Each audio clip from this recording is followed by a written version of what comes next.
Hello and welcome to SNI. I am Surya Gangadharan. China is marking the 70th anniversary of its founding as a communist republic. And there are parades galore in Beijing today and tomorrow, although tomorrow is the big day. And time for us here in India to look at the India-China narrative and try and flesh out what is it about China that makes it so intimidating and so powerful and so impressive too. I have with me Professor B.R. Deepak of Jawaharlal Nehru University. He's a linguist, he's a specialist in China studies, he's adept at the Mandarin language, he studied it for many years, and he writes frequently on India-China issues. Professor Deepak, welcome and thank you for this interview. Thank you. The narrative you get in India about China is uniformly negative. Is this fair? Does it actually reflect what is happening between us? Not exactly, I would say that it is from both sides, In fact, back in 2017, post Doklam, Global Times, which has now been read by various people in this country. So they had one annual conference, and I was one of the speakers in the annual conference, and working language was Chinese, so that's why they must have invited me. And there was heated discussion, and the anchor, he intervened, and he turned to me, Professor Deepak, so what is your view on this? I said, you see, so China looks down upon India, and India doesn't think big of China. This paradigm, from both the sides, it is problematic, And there may be some truth in this, how these kind of approaches they have formulated, on both sides of the border, but essentially they remain problematic. So one, why China looks down upon India, it is, I believe we have to go back in history, especially the modern periods. So during the modern periods, when we were under British, that time the kind of Chinese people, so they came to India, so they made a narrative where they thought that India was an impoverished country. Indian people, so they were not fit to fight the British subjugation. And it was sort of like shadow country, and we should not be looking at a country which cannot fight for its own survival. And these were images, including their, famous writer Lu Xun. So he had similar narrative, about India, and he even criticizes Tagore as a poisonous datura. Nothing to learn from India, and I think these images they were carried on, to the People's Republic of China, and People's Republic of China, during its initial years, especially when we were talking about suzerainty versus sovereignty issue. And that, I think, also deepened, these kind of perceptions in the minds of the Chinese people.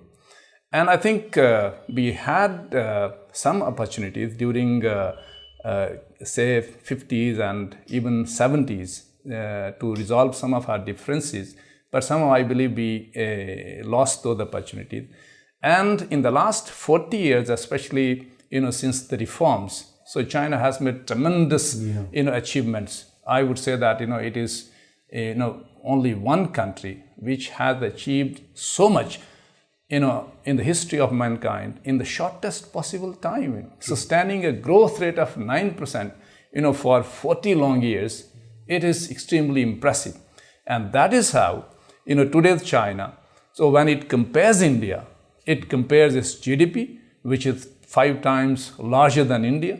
It compares its defense spending, which is again 5 times more than us. It compares its human index indicators, which are way ahead us, whether it is education, higher education, top ranking of their universities, you can say social welfare, so on and so forth.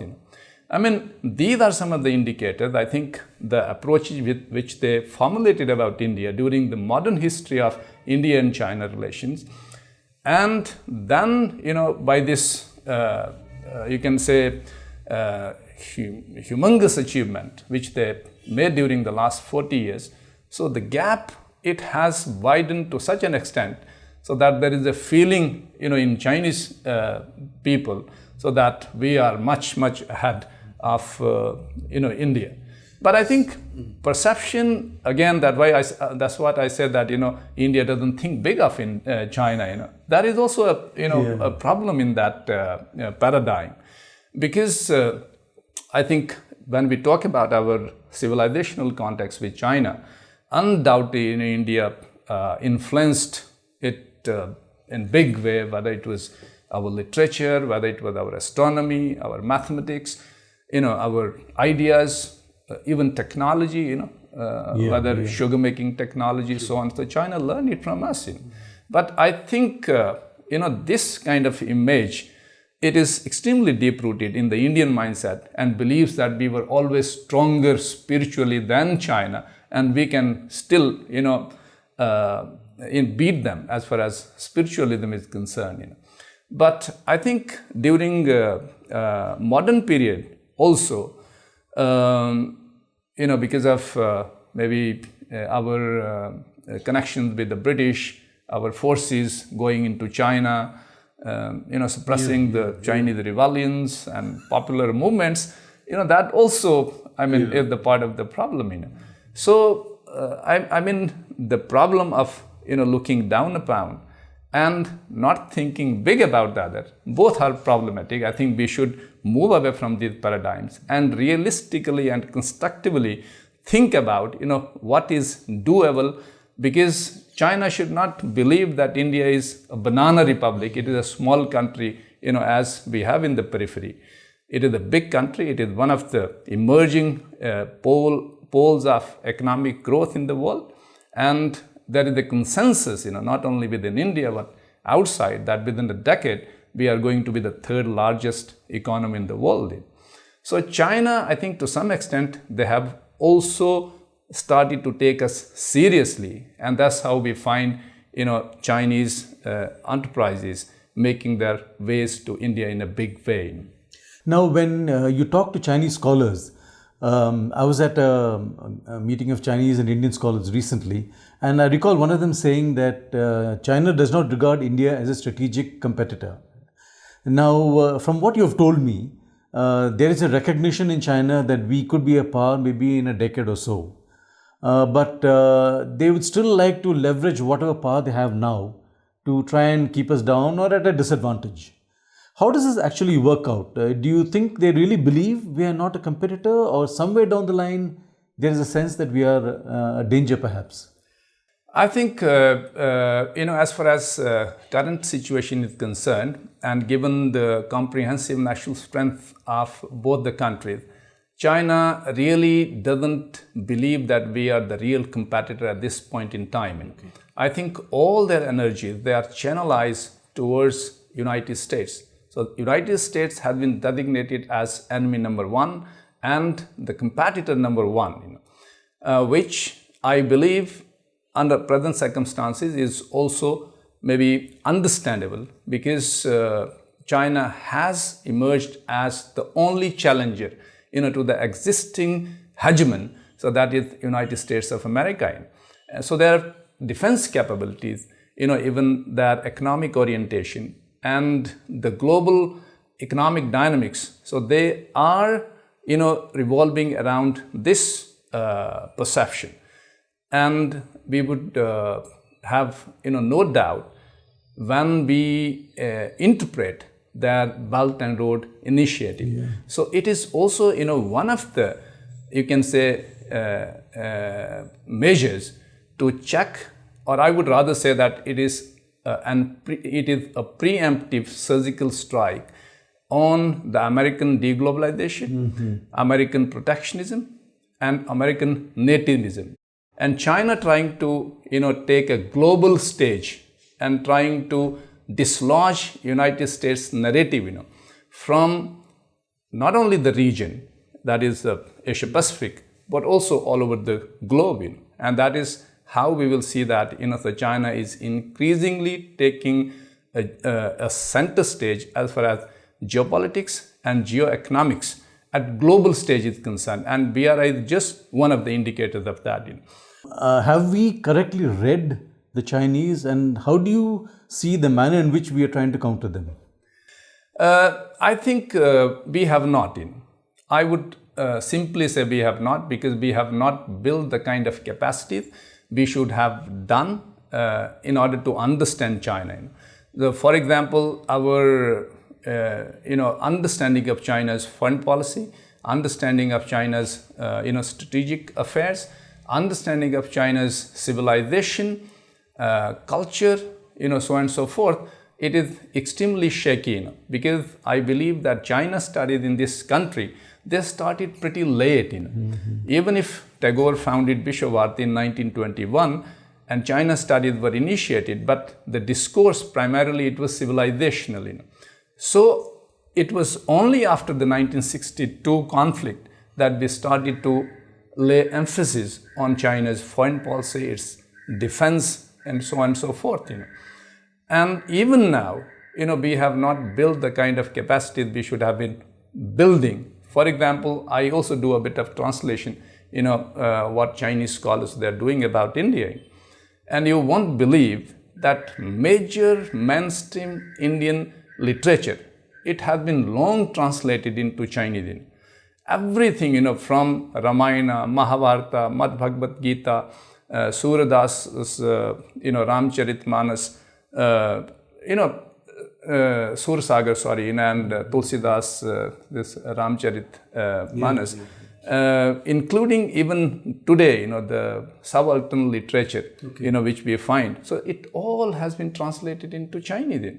And if I compare, because I am engaged in some of the projects, with Ministry of External Affairs, and one of them is a translation of Chinese classics and modern and contemporary works into Hindi.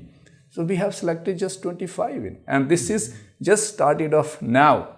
So I think before we, we have a correct understanding of China, we need to have a correct understanding of Chinese civilization, Chinese history, Chinese foreign policy, Chinese defense, and various facets of socio-cultural problems which exist inside in China. But the problem of Indian China scholar is that we don't have direct access to these areas or these domains because of the language and whatever is available with us. So we try to take a circuitous route either through Europe or through America, which I think is not a proper way to understand China. Essentially, we are, I think, creating sort of like lopsided understanding of China if we are taking a third eye route in. So based on what you've just told me, how do you read our policy towards China, the measures that we take with them, against them, what is your reading of, how do you analyze it? I think, as far as security environment, between India and China is concerned, to be very frank, so it has improved a great deal. Right from the first confidence building measure, I will say, 1954, when we signed, the first agreement, it is also known as, this Panchashila, 1954. So that was, I would say, that first, confidence building measure or crisis management mechanism, between India and China, and followed by then, series, of course, after the conflict, there was the deep freeze, and then, from 1988 onward, JWG, and then, a series of confidence building in 93, 96, 2005, 2012, so on and so forth. So I think these measures, to some extent, so they have stabilized, our borders with China, even though there are, incursions or transgressions, and I believe they are from the both sides, because we are not clear about, the LAC, line of actual control, and the perception. So they are essentially different, But having said that, I think these measures, so they are, I would say, we are managing our, differences. We are not trying to resolve them, We are just controlling and managing them to a certain extent, and that is why, so we have certain stability. But as soon as the relationship deteriorates, if there is another transgression, then everything goes up. It goes up. For example, in Doklam, before that, during President Xi Jinping's visit in 2014, like in Chumar sector and in Daulat Beg Oldi, So I mean, these are, I think, some of the measures which are only controlling and managing our differences in. So what should be doing is, rather than controlling, we should be finding a long-lasting solution. So I just want to ask you here, there is a perception in India that China is not interested in resolving anything because they don't see us as a competitor and therefore we are not quite relevant and therefore whatever. So is that a correct perception? I think at this point in time, maybe yes, because China, given the asymmetrical relationship, with India, naturally, so they are at the higher up position and they would not like to lose the ground. So in fact, I would say that, we had a couple of opportunities which we didn't encash. The last one, being the 1979-80, when they again talked about the package deal, and we didn't even bother to ask them for the explanation, So what they meant by the package deal, how do they interpret the package deal? Rather, we adopted this sectoral, way of resolving the water problem, which is extremely difficult. I mean, we would also lose bargaining power. And Chinese, they will also lose bargaining power if we try to adopt sectoral approach, toward the resolution of the border. So I believe even now, the only way out to resolve, especially the border problem, which is the most or the core of the problem as far as India-China relations are concerned. Though our security boundary has sprawled into various, other areas, including the rivers, including the maritime security, counterterrorism, so on and so forth, including multilateral cooperation. But I think the border problem is the crux. And the only way to resolve this problem is still the package deal. And I believe, some of the Chinese, in fact, one of their former ambassadors, he was ambassador in India. So according to him, in one of his articles, of course, is written in Chinese. So he categorically explains what the package deal is and how we should be resolving it. And according to this article, which of course was written in early 90s, that time the equations were different. So he says that it should be the swap. For example, India should keep 90,000 square kilometers of the land in eastern sector and China 35,000 square kilometers of land in the western sector. He explains categorically, and there is no, giving away Tawang in that package deal. I think we should have, gone back to these writing, but I don't know how many people they have access to what, Ambassador Chung at that time wrote. So last question. In the absence of any deal, and you're saying India is just managing this relationship, do you foresee a time when perhaps another Doklam-like thing could recur?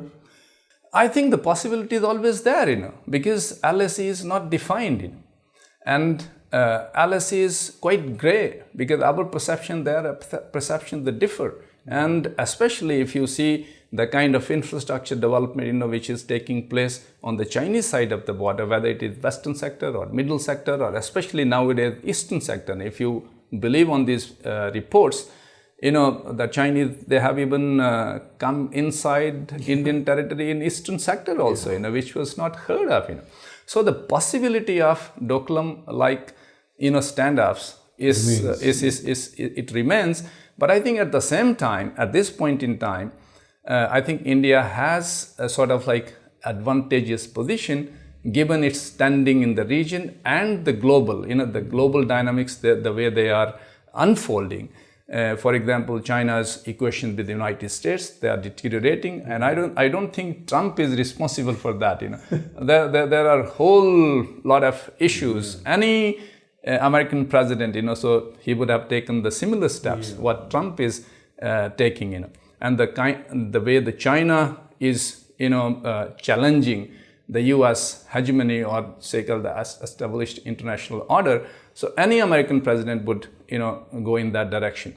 So I think we need to encash, these equations to our advantage. And maybe if the China feels that, it cannot take so much from every direction, and that is the time when they may, conclude an agreement what is for the liking of, both of us. Professor Deepak, on that note, thank you very much. You're most welcome.